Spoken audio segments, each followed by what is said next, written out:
बिस्मिल्लाहिर्रहमानिर्रहीम। स्टूडेंट्स, आज हम पीएलसी में मौजूद टाइमर फंक्शंस को डिस्कस करेंगे। लेकिन आज के लेक्चर के आगाज़ से पहले हम कुरान पाक की कुछ आयत का तर्जुमा देखते हैं। बिस्मिल्लाहिर्रहमानिर्रहीम।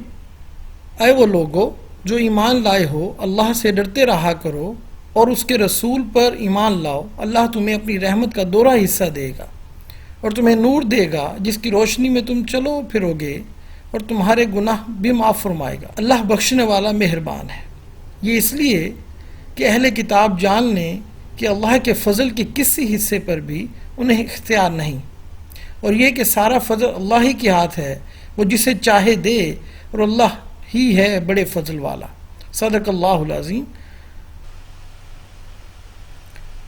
डियर स्टूडेंट्स, हम लेक्चर का आगाज़ करने से पहले पीएलसी टाइमर फंक्शंस को डिटेल में देखने से पहले हम पीएलसी का एक टाइमर ब्लॉक सॉफ्टवेयर के अंदर डेवलप करते हैं ताकि आपका इंटरेस्ट बन जाए, और फिर उसके बाद हम डिटेल से टाइमर फंक्शंस को सीखते हैं। हम WPLC सॉफ्टवेयर को डबल क्लिक करके ओपन करते हैं। सॉफ्टवेयर ओपन हो चुका है। एक नई फाइल, न्यू प्रोजेक्ट आप ओपन करें। न्यू प्रोजेक्ट में आप उसका नाम लिखें। टाइमर नाम रख लेते हैं इसका, टाइमर, और फाइल का नाम भी टाइमर रख लेते हैं। प्रोजेक्ट का नाम भी टाइमर है और फाइल का नाम भी टाइमर रख लेते हैं। ओके कर देते हैं। चूँकि बाकी जो सेटिंग्स हैं उनको आप ना देखें, उसकी वजह ये है, उस पर ज़्यादा टेंशन लेने की ज़रूरत नहीं। उसकी वजह ये कि हमने सिमुलेटर में जाना है, एक्चुअल पीएलसी हमने यूज़ नहीं करना, सिमुलेटर के अंदर ही कोड को रन करना है। तो आप बाकी सेटिंग्स को ना भी देखें क्योंकि सिमुलेटर में बाय डिफ़ॉल्ट सारी सेटिंग्स हुई हुई हैं। अब ये फाइल ओपन हो गई। इस फाइल के अंदर आप एक बेसिक पीएलसी का जो टाइमर फंक्शन है उसको इम्प्लीमेंट करने के लिए एक नॉर्मली ओपन कॉन्टैक्ट लें और इसे ओके करते हैं तो xnod के नाम से एक नॉर्मली ओपन कॉन्टैक्ट आ जाएगा। अब इस नॉर्मली ओपन कॉन्टैक्ट के साथ सीरीज़ में टाइमर फंक्शन लेने के लिए डबल क्लिक किया तो आपके पास डायलॉग बॉक्स ओपन हुआ। इस डायलॉग बॉक्स के अंदर आप टाइमर लेने के लिए कैपिटल TMR या TMR लिखेंगे, और TMR लिखने के बाद ये TMR मीन टाइमर, और इसके बाद आप उसका नंबर दे दें। फ़र्ज़ किया हम टाइमर नंबर 5 ले लेते हैं। वैसे टोटली 255 टाइम, यानी 0 से 255 तक कोई भी वैल्यू आप यहाँ पुट कर सकते हैं जो कि टाइमर का नंबर होता है। WPL सॉफ्ट या PLC के अंदर जो सॉफ्टवेयर में अक्सर PLCs के अंदर अक्सर कंपनीज जो टाइमर्स की तादाद देती हैं वो 255 तक देती हैं, इससे ज़्यादा भी हो सकते हैं।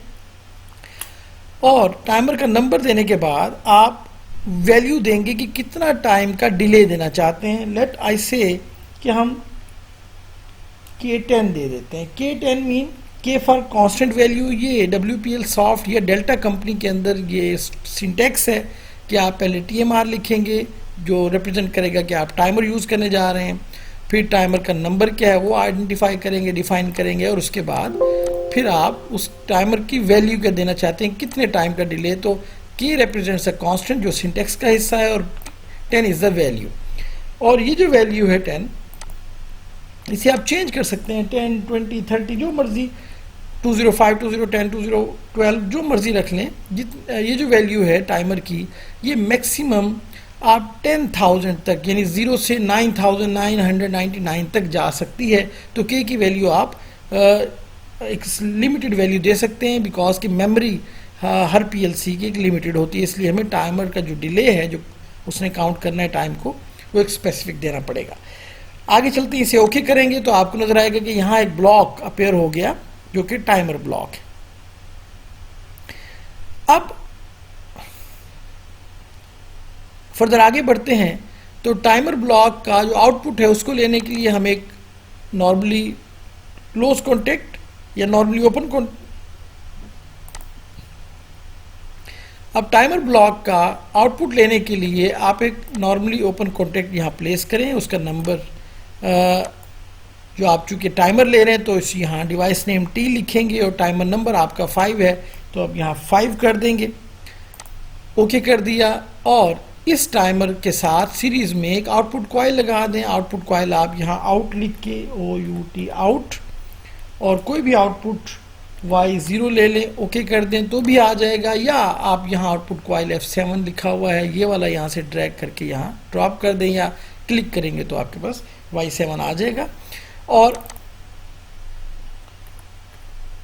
एंड ब्लॉक लगाया जाता है प्रोग्राम को एंड करने के लिए, ताकि कंपाइलर को पता हो कि कंप्लीट हो चुका है कोड और यहाँ एंड है। तो अब हमने कंप्लीट कोड लिख लिया है। अब इसको रन करने के लिए आप सबसे पहले सिमुलेटर ऑन करेंगे, ये सिमुलेटर का आइकन है। तो जब हम सिमुलेटर क्लिक करेंगे तो आपको यहाँ सिमुलेटर लिखा हुआ नज़र आ जाएगा।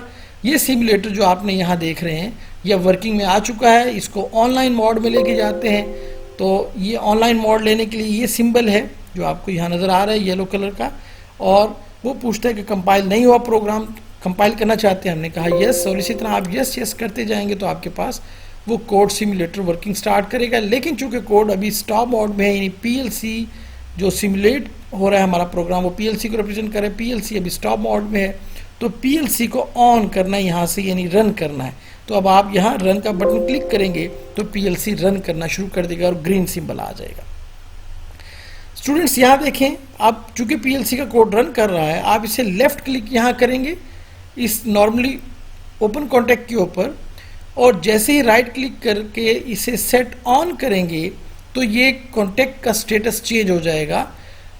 आप इसको दोबारा देखें, इसे मैं सेट ऑफ करता हूँ, राइट क्लिक करके सेट ऑन करेंगे तो इस कॉन्टैक्ट का स्टेटस जो ओपन है वो क्लोज होगा। जैसे क्लोज होगा तो आप यहाँ पे जो वैल्यू के नॉट नज़र आ रहा है के 0, इसे देखिएगा ये ऐसा ऐसा बढ़ना शुरू हो जाएगी वैल्यू, और 20 की वैल्यू तक जब टाइमर अपना मुकम्मल काउंटिंग कर लेगा, 20 तक का टाइम डिले हो जाएगा तो आउटपुट आ जाएगा।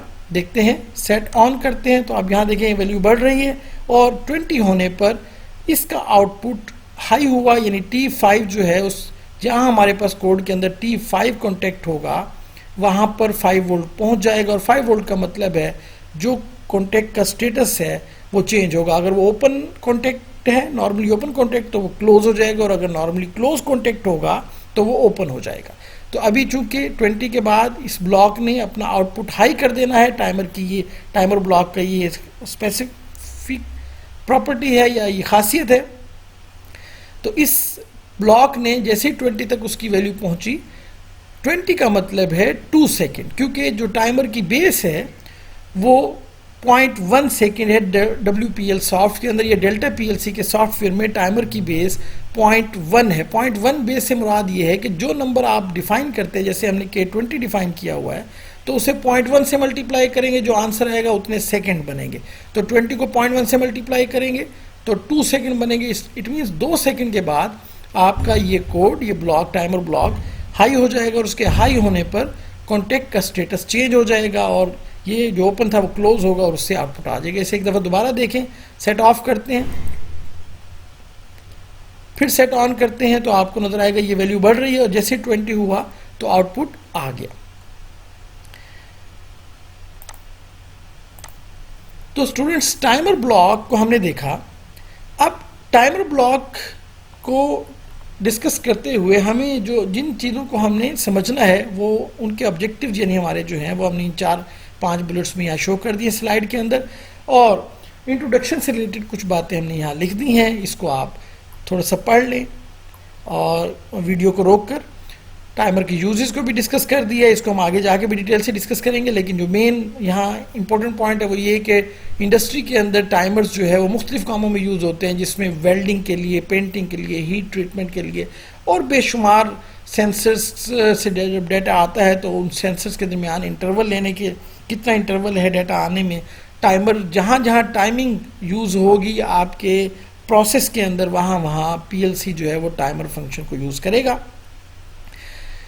बेसिक कौन से फंक्शंस हैं PLC के टाइमर में, तो या टाइमर की टाइप्स कितनी हैं, तो टाइमर डिफरेंट टाइप्स के होते हैं एक PLC के अंदर, जिसमें on delay timer, of delay timer, retentive on delay timer, retentive of delay timers वगैरह वगैरह, teaching timers and etcetera, special timers. ये मुख्तलिफ टाइमर्स की टाइप्स हैं जिसको हम थोड़ी देर में डिस्कस करते हैं। लेकिन उनमें सबसे जो सिंपल है वो, या सबसे बेसिक जो है वो ऑन डिले टाइमर है, और ऑन डिले टाइमर की मदद से हम बाकी तमाम टाइमर्स को डिस्क्राइब कर सकते हैं।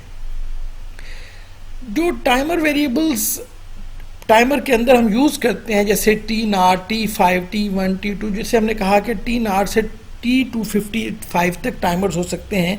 यानी टाइमर जो फंक्शन है उसका नाम एज ए वेरिएबल यूज़ होता है, और उस टाइमर की वैल्यू जैसे आप खुद सेट करते हैं, टाइमर ब्लॉक में आपने डिफाइन किया K10 रखा, K20 रखा, तो ये वैल्यू जो कि हम चेंज कर सकते हैं, इट मीन्स टाइम इंटरवल हम चेंज कर सकते हैं एक्चुअल प्रोसेस में डिले देने के लिए। अगर हमें यही काम यानी टाइम डिफरेंट देना हो बालों को, हर कुछ दिन के बाद अगर हम उस प्रोसेस में डिले वेरी करना चाहें, तो अगर ये कंट्रोल रिले बेस्ड कंट्रोल होगा तो उसमें टाइमर रिले बदलनी पड़ेगी, जो कि महंगी होती है, अनइकोनॉमिकल है। जबकि पीएलसी के अंदर जो टाइमर है वो तो जस्ट वैल्यू चेंज करेंगे और पीएलसी उस टाइमर वेरिएबल की वैल्यू चेंज कर देगा और हमें विदाउट एनी कॉस्ट हमें डिले डिफरेंट मिलेगा। तो ये बहुत एडवांटेज है पीएलसी कंट्रोलर्स का और उसमें जो टाइमर्स का। आगे चलते हैं। अब टाइमर्स की जैसे हम बात कर रहे थे डिफरेंट टाइप्स के होते हैं, तो उसमें कुछ रिटेंटिव टाइमर्स होते हैं, कुछ नॉन रिटेंटिव टाइमर्स होते हैं। नॉन रिटेंटिव टाइमर जिसको हम सिंपल ऑन डिले टाइमर भी कहते हैं, वो क्या होता है? तो भाई नॉन रिटेंटिव टाइमर से मुराद ये है कि ऐसा टाइमर जिस पर जब सिग्नल आता है, यानी इस टाइमर ब्लॉक पे जब वोल्टेज पहुंचेगा, और यहाँ आपको टाइमर ब्लॉक की जो शक्ल है, फिगर है, वो डिफरेंट नज़र आ रही है, चूँकि ये एलन ब्रैडले के सॉफ्टवेयर का कोड का फिगर है, डेल्टा पीएलसी के सॉफ्टवेयर का कोड नहीं है, इससे थोड़ा डिफरेंट नज़र आ रहा है, लेकिन कंफ्यूज नहीं होना है। आप जब एलन ब्रैडले में करेंगे तो भी उस वहाँ तो आपको इस तरह की शेप नज़र आ जाएगी, लेकिन बाकी फंक्शन सारे टाइमर्स के हर सॉफ्टवेयर के अंदर, हर कंपनी की जो लैडर लॉजिक का सॉफ्टवेयर है, तकरीबन फंक्शन सारे सेम ही हैं, तो इसलिए परेशान होने की ज़रूरत नहीं। ऑन डिले टाइमर हम बात कर रहे थे नॉन रिटेंटिव टाइमर्स की, तो ऑन डिले टाइमर, ऐसा on delay timer non retentive timer कहलाता है। ऑन डिले टाइमर क्या होता है इसको तो देखते हैं, यानी जिसके जो ऐसा टाइमर जो कुछ डिले देता है आउटपुट देने में, कि इतने ख़ास टाइम के बाद वो आउटपुट देगा, उससे ऑन डिले टाइमर कहते हैं। लेकिन ये नॉन रिटेंटिव कब होगा? आपको मालूम होना चाहिए कि जब हमने इस पर वोल्टेज पहुंचाया था इस कॉन्टेक्ट के थ्रू, यानी टाइमिंग ब्लॉक पे जब वोल्टेज पहुंचा था, इस टाइमिंग ब्लॉक पे जब वोल्टेज पहुंचा था, जब आपके normally close open contact close हुआ था, वोल्टेज यहाँ से फ्लो करके इस टाइमिंग ब्लॉक पे पहुंचा था, तो उस टाइमर ने अपनी काउंटिंग स्टार्ट कर दी थी। और हमने जैसे अपनी एग्जांपल में देखा था K20 हमने लिखा था, तो वैल्यू 0 से काउंट होना अप होना शुरू हो गई थी, 0 1 2 3 4 5 6 7। तो ये जो वैल्यू बढ़ रही थी, अगर ये वैल्यू दरमियान में हो, 20 तक ना पहुंचे और उससे पहले ही ये कॉन्टेक्ट ओपन हो जाए दोबारा, यानी वोल्टेज फ्लो करना बंद हो जाए, तो आपका जो वैल्यू जहाँ तक वो काउंट कर चुका होता है वो 0 हो जाती है, दोबारा से वो वहाँ तक रोकता नहीं, वो रिटेन नहीं करता, तो इसलिए उसे नॉन रिटेंटिव कहते हैं। अगर वो उस वैल्यू को जहाँ तक गिन चुका था, काउंटिंग कर चुका था, टाइमर वहाँ तक चल चुका था, वहीं रुक जाता और पावर ख़त्म होती फिर भी अपनी वैल्यू को वहीं में मेनटेन करता, तो हम कहते ये रिटेंटिव टाइमर है। जबकि अगर वो वैल्यू को मेनटेन नहीं करेगा तो उसे नॉन रिटेंटिव कहेंगे। जैसे कि हम यहाँ इसको दोबारा चला के देखते हैं। अगर आप देखें, मैं इसको सेट ऑफ करता हूँ, 0 पे आ गया, जैसी पावर गई उसके अंदर जो वैल्यू थी 0 हुई, और दोबारा इसे सेट ऑन करते हैं और इस दौरान फिर इसे सेट ऑफ करते हैं, तो आप देखें वो दरमियान में ही था और ख़त्म हो गया, यानी वो वहाँ तक पहुँचा नहीं। ऐसा टाइमर नॉन रिटेंटिव टाइमर होता है। अगर आप इसको एक दफ़ा रोक के और ज़रा इसको मज़ीद वाज़े समझना चाहें तो इसकी वैल्यू बढ़ा देते हैं, इसकी वैल्यू 200 कर देते हैं, ओके करते हैं। ओके, तो अब हम इसको रन करते हैं, कंपाइल करके रन हो जाएगा ये इस तरह से। और रन करने के बाद आप देखेंगे ये सारे आपने यस करते चले जाना है। जब ये रन हो जाएगा तो रन करने के बाद आप इसे सेट ऑन करेंगे, आप देखें यहाँ पर ये वैल्यू चलना शुरू हो गई। हम इसे अगर दरमियान में ऑफ करते हैं तो वो वहाँ ख़त्म हो जाता है, दोबारा 0 हो जाता है। 200 तक पहुँचने से पहले ही उसकी वैल्यू रिटेन नहीं हो सकी। ऐसा टाइमर नॉन रिटेंटिव टाइमर कहलाता है। तो आप स्टूडेंट्स देखेंगे कि ये 18 सेकंड के बाद सॉरी 1.8 सेकंड के बाद, चूंकि 180 है तो इसे हम 0.1 से मल्टीप्लाई करेंगे। यस 18 सेकंड के बाद ये काउंट कर रहा है, और काउंट करते करते जब ये 180 तक पहुंचेगा तो आपका टाइमर T2 ऑन हो जाएगा और यहाँ पे आउटपुट आ जाएगा। इट मीन्स इनपुट आने के बाद कुछ डिले हुआ और फिर आउटपुट आया, तो ये ऑन डिले टाइमर, यानी ऑन होने में डिले हुआ। रिटेंटिव टाइमर का जैसे तस्करा हो रहा है, तो मैंने आपको बताया कि जो टाइमर 245 के बाद 255 तक टाइमर्स होते हैं वो रिटेंटिव टाइमर होते हैं। अगर उन टाइमर्स को आप प्रोग्राम में यूज़ करेंगे तो टाइमर कॉन्टेक्ट पर वोल्टेज फ्लो करने पर, यानी टाइमर ब्लॉक पर जब वोल्टेज पहुंचेगा तो टाइमर वर्किंग स्टार्ट कर देगा। उसका ये जो कांस्टेंट वैल्यू नंबर ये इंक्रीज होना शुरू हो जाएगा, वो अपनी टाइमिंग स्टार्ट कर देगा, काउंट अप करेगा। लेकिन जैसे ही वहाँ से वोल्टेज फ्लो होना बंद होगा कॉन्टेक्ट से, यानी इस टाइमर ब्लॉक तक वोल्टेज पहुँचना बंद होगा, तो टाइमर अपनी वैल्यू को रिटेन करेगा। जैसे कि हम देखते हैं, अगर मैं इसको कॉन्टेक्ट क्लोज करूं तो आप देख रहे हैं वैल्यू बढ़ना शुरू हो गई, और अगर मैं इसको ऑफ करूं तो वो वही मेंटेन करता है, यानी 18,000 तक पहुंचने से पहले ही 15,080 पे उसने वैल्यू को मेंटेन कर लिया, वहीं रिटेन किया है। तो ये रिटेंटिव टाइमर है। जबकि इसके मुकाबले में हम पहले देख रहे थे वो अपनी वैल्यू को रिटेन नहीं करता था।